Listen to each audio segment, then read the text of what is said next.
প্রধান শিক্ষক, উপস্থিত আছে আজকে বিশেষ অতিথি, প্রধান অতিথি এবং আমার প্রিয় ছাত্রছাত্রীরা। আজকে আমি দুই একটি কথা বলবো। প্রথমে বলতে চাই, শিক্ষকের ন্যায় নিষ্ঠাটা এ জাগাবে ছাত্রের কাজ।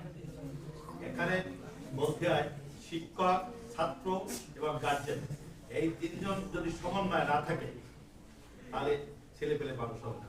শিক্ষকরা আজকে আমাদের স্কুলে যেসব শিক্ষক এসেছেন খুবই মেধাবী শিক্ষক, যেসব ছেলেরা মেয়েরা আছেন এই স্কুলে পড়াশোনা করছেন, আমি বলবো এরাও খুব মেধাবী, তাহলে এই স্কুলে আসতে পারতো না।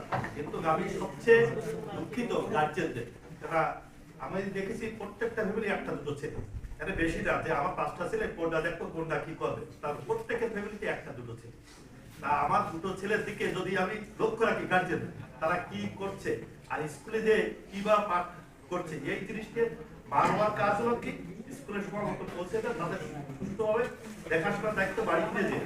কিন্তু আমি প্রতিটি ছেলেদের অনুরোধ করবো, যেসব শিক্ষকরা আমাদের স্কুলে এসেছে তারা খুবই মেধাবী সম্পন্ন, অঙ্কের, ইংরেজি, বাংলা সব বিষয়ের উপর।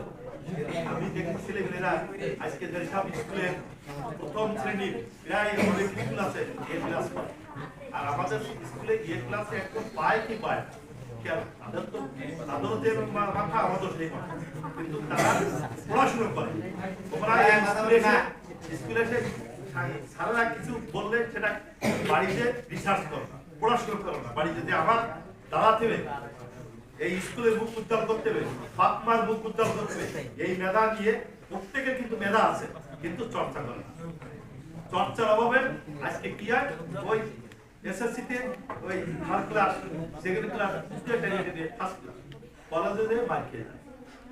আজকে কলেজে যে মার খেয়ে যাচ্ছে সব ছেলেমেয়েরা, যারা প্রথমের থেকে স্কুলে ওঠার পরে যারা শিক্ষকদের সাথে প্রতিদিন তাদের সাবজেক্ট নিয়ে মত বিনিময় করে, তারাই কিন্তু ভালো রেজাল্ট করে।